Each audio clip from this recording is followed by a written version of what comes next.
नमस्कार।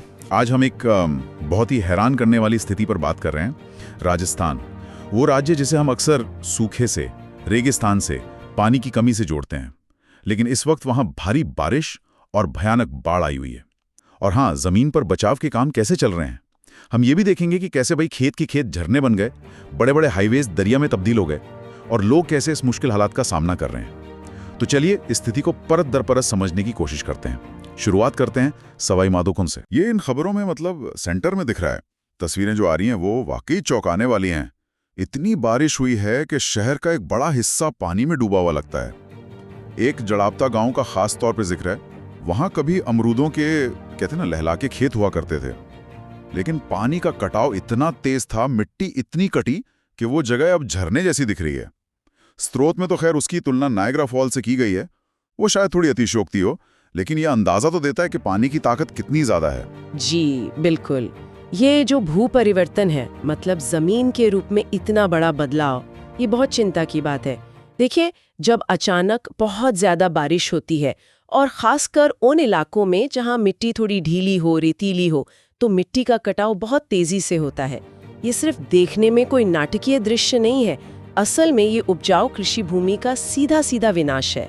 जैसा आपने बताया, अमरूदों के बागान थे वहां। हाँ। तो जो बागान बच भी गए हैं, उन पर भी अब खतरा मंडरा रहा है और इसका सीधा असर और लंबा असर वहां की स्थानीय अर्थव्यवस्था पर पड़ेगा, उन किसानों की रोजी रोटी पर जिनकी कमाई इन्हीं बागानों पर टिकी थी। जमीन की वो उर्वरता वापस लाने में तो सालों लग जाते हैं। और ये कटाव सिर्फ खेतों तक नहीं रुका है। जैसा आपने कहा, जमीन खिसक रही है तो इसका असर लोगों के घरों पर भी पड़ रहा है। खबरों के मुताबिक मिट्टी के कटाव से कई घर या तो गिर गए हैं या बिल्कुल गिरने की कगार पर हैं। जी, यहाँ तक कि कुछ मंदिर भी खतरे की जद में बताए जा रहे हैं। सोचिए लोगों के मन में कितना डर बैठा होगा। वो अपनी जमीन, अपने घर, वो बगीचे बचाने की जद्दोजहद कर रहे होंगे। और क्या इस तरह की कटी हुई जमीन पर दोबारा कुछ बनाना, वो भी सुरक्षित तरीके से, ये एक चुनौती नहीं होगी? बिल्कुल, ये बहुत बड़ी चुनौती होगी। पहले तो मिट्टी के स्थिर होने का इंतजार करना होगा और फिर शायद जमीन को दोबारा सुरक्षित बनाने के लिए कुछ इंजीनियरिंग के उपाय भी करने पड़ें, जो कि महंगा भी है और समय भी लेगा। तो ये सिर्फ फौरी राहत की बात नहीं है, ये तो लंबे समय के पुनर्वास का मुद्दा बन जाता है। और उधर वो रास्ते जो शहरों को जोड़ते हैं, वो भी बुरी तरह प्रभावित हुए हैं। सवाई माधोपुर को कोटा और जयपुर जैसे बड़े शहरों से जोड़ने वाला राष्ट्रीय राजमार्ग, वो नेशनल हाईवे, बताया जा रहा है कि पूरी तरह पानी में डूबा हुआ है। उसे पार करना तो मतलब लगभग नामुमकिन। और खबर ये भी है कि पास के किसी बांध के ओवरफ्लो होने से स्थिति और बिगड़ गई। जी, यहीं पर ये जो बुनियादी ढांचा है, इंफ्रास्ट्रक्चर जिसे कहते हैं, उस पर जो असर पड़ा है उसे समझना जरूरी है। राष्ट्रीय राजमार्ग का कट जाना सिर्फ ये नहीं कि ट्रैफिक रुक गया, इसका मतलब यह है कि करीब 2.5 दर्जन यानी 30 से भी ज्यादा गांव मुख्य शहरों से पूरी तरह कट गए हैं। वो एक तरह के टापू बन गए हैं। अब जरा सोचिए, इससे जरूरी सामान कैसे पहुंचेगा? खाने पीने की चीजें, दवाइयाँ, आपातकालीन सेवाएं जैसे एम्बुलेंस है या फायर ब्रिगेड, वो वहां कैसे जाएंगी? हाँ, सही बात है। स्रोत में ये भी बताया गया कि पावर ग्रिड और ट्रांसमिशन लाइनें भी डूब गईं। इसका मतलब बिजली गुल, उससे फिर मोबाइल नेटवर्क, पानी की सप्लाई, सब कुछ ठप पड़ सकता है। ये एक के बाद एक जुड़ी हुई समस्याएं हैं। और तो और बचाव कार्यों के लिए भी जो टीमें हैं, जैसे SDRF है, NDRF है, उनको भी इन इलाकों तक पहुंचना मुश्किल हो जाता है। वाकई आम लोगों की जिंदगी पर तो इसका बहुत ही गहरा असर पड़ रहा है। जो तस्वीरें हम देख रहे हैं वो दिल दहलाने वाली हैं। लोग अपने घरों की छतों पर पनाह लिए हुए हैं। जी, सुरक्षित जगहों पर जाने के लिए शायद ट्रैक्टर ही एकमात्र सहारा बचा है। सुरवाल इलाके में तो लोग कमर तक गहरे और तेज बहते पानी को रस्सियों के सहारे पार करने को मजबूर हैं। और सबसे ज्यादा हैरान करने वाली बात, जैसा स्रोत बता रहा है, बच्चे हाईवे पर जहां गाड़ियां चलती हैं वहां तैरते हुए दिख रहे हैं। हाँ, राजस्थान के लिए तो, जहां पानी की एक एक बूंद कीमती होती है, ये दृश्य मतलब कल्पना से भी परे है। हाँ, बचाव कार्य तो निश्चित रूप से चल रहे हैं। जैसा कि बताया गया, SDRF, NDRF और यहां तक कि भारतीय सेना की टीमें भी तैनात की गई हैं। स्थानीय पंचायतें भी अपनी तरफ से खाने पीने का इंतजाम कर रही हैं, जो कि बहुत सराहनीय बात है। हाँ, वो तो है, लेकिन इन बचाव कार्यों में भी जबरदस्त चुनौतियां हैं। देखिए, स्रोत में एक घटना का जिक्र है जहां NDRF के जवानों को ले जा रहा ट्रैक्टर ही पानी की तेज लहरों में पलट गया। अरे बाप रे। तो ये दिखाता है कि बचावकर्मी खुद अपनी जान जोखिम में डालकर काम कर रहे हैं। ये कोई आसान ऑपरेशन नहीं है।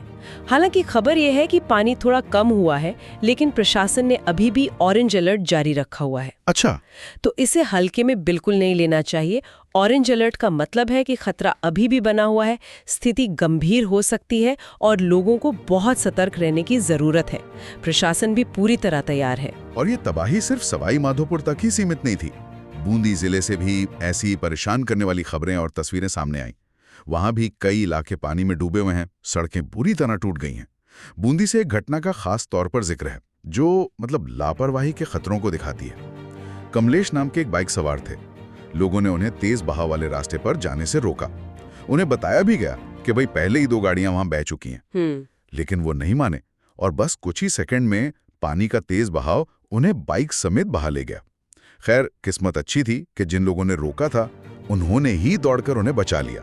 लेकिन ये घटना दिखाती है कि कैसे लोग कभी-कभी खतरे को काम आंक लेते हैं। हाँ, ये मानवीय व्यवहार का एक पहलू है, खासकर उन स्थितियों में जिनका अनुभव लोगों को पहले शायद न रहा हो। शायद उस व्यक्ति को अंदाजा ही नहीं था कि पानी का बहाव कितना ताकतवर हो सकता है। ऐसी घटनाएं दुखद हैं, क्योंकि ये न सिर्फ उस व्यक्ति की जान खतरे में डालती हैं, बल्कि ये बचाव कर्मियों पर भी एक अतिरिक्त दबाव बनाती हैं। उनका ध्यान, उनके संसाधन उन लोगों को बचाने में लगने चाहिए जो वाकई फंसे हुए हैं, न कि उनको जो चेतावनियों को नजरअंदाज कर रहे हैं। आपदा के समय में जागरूकता और प्रशासन के जो निर्देश है, उनका पालन करना बहुत ही जरूरी हो जाता है। और बूंदी में स्थिति कितनी गंभीर थी, इसका अंदाजा इस बात से भी लगता है कि लोकसभा स्पीकर और वहां के स्थानीय सांसद ओम बिरला जी वो खुद प्रभावित इलाकों का जायजा लेने पहुंचे। उनकी तस्वीरें भी आई हैं, जिनमें वो घुटनों तक पानी में चलकर लोगों से मिल रहे हैं। जाली जी का बराना कस्बे का जिक्र है, जो पूरा तालाब जैसा बन गया था, और मेजा नदी भी वो खतरे के निशान से ऊपर बह रही थी। जी, और बूंदी में भी बचाव कार्य बड़े पैमाने पर चलाने पड़े। जैसा कि स्रोत बता रहा है, आर्मी, एनडीआरएफ, एसडीआरएफ की टीमें अलग अलग तहसीलों में लगाई गईं। खटखड़ इलाके से 165 लोगों को सुरक्षित निकाला गया और दूसरी जगहों से भी करीब 40-42 लोगों को रेस्क्यू किया गया। इंद्रगढ़ तहसील में तो हालात ज्यादा बिगड़ने पर आर्मी को बुलाना पड़ा। तो ये दिखाता है कि प्रशासन स्थिति की गंभीरता को समझ रहा था और जरूरी संसाधन जुटा रहा था। और ये सिलसिला यही नहीं रुका, इस आपदा का दायरा काफी बड़ा नजर आ रहा है। टोंक, धौलपुर, सीकर जिलों से भी ऐसी चिंताजनक तस्वीरें और खबरें आईं। टोंक की बात करें तो वहां रिहायशी इलाकों में कमर तक पानी भरने की खबर है। कमर तक? हाँ, कुछ घरों में तो पानी पहली मंजिल तक पहुंच गया था। और सबसे चिंताजनक बात यह है कि गलवा बांध के ओवरफ्लो होने से पुनियारा का जो सामुदायिक स्वास्थ्य केंद्र है, सीएचसी सरकारी अस्पताल, वही पानी में डूब गया। ओहो, ये तो बहुत गड़बड़ है। हाँ, जरा सोचिए, बाढ़ के समय जब बीमारियों का खतरा वैसे ही बढ़ जाता है, स्वास्थ्य सेवाओं की सबसे ज्यादा जरूरत होती है, तब अस्पताल ही काम ना कर पाए, ये कितनी गंभीर स्थिति है। टोंक में भी हालात इतने बिगड़े कि सेना बुलानी पड़े। धौलपुर से भी वैसी तस्वीरें हैं, चारों तरफ पानी ही पानी। खेत और मैदान तो जैसे तालाब बन गए और रास्ते दरिया जैसे नजर आ रहे हैं। सीकर शहर की तस्वीरें भी कम चौंकाने वाली नहीं है। ऐसा लग रहा है मानो पूरा शहर पानी पर बसाओ। भयानक जल भराव की स्थिति है। एक तस्वीर में तो एक पूरा ट्रैक्टर पानी में लगभग डूबा हुआ दिख रहा है। बाप रे। लोग घुटनों तक पानी में से गुजरने को मजबूर हैं। जब हम इन सभी जगहों, सवाई माधोपुर, बूंदी, टोंक, धौलपुर, सीकर, इन सब की खबरों को एक साथ देखते हैं ना, तो ये बिल्कुल साफ हो जाता है कि ये कोई 1-2 जगहों की स्थानीय समस्या नहीं है। ये एक बड़े भौगोलिक क्षेत्र को प्रभावित करने वाली आपदा है। हाँ, बिल्कुल। इसका सीधा मतलब है कि राहत और बचाव कार्यों के लिए संसाधनों का प्रबंधन और समन्वय वो बहुत बड़े पैमाने पर करना होगा।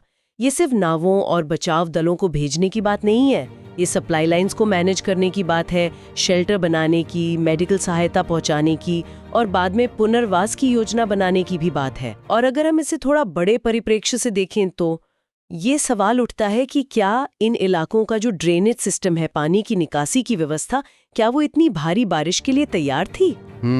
ये एक बड़ा सवाल है। या क्या जो शहरीकरण हुआ है, जो निर्माण हुआ है, उसने पानी के प्राकृतिक बहाव को कहीं बाधित तो नहीं किया है? ये बदलते मौसम के पैटर्न के सामने हमारे शहरों और कस्बों की तैयारियों पर भी गंभीर सवाल खड़े करता है। और यहीं पर वो बड़ी विडंबना सामने आती है जिसका जिक्र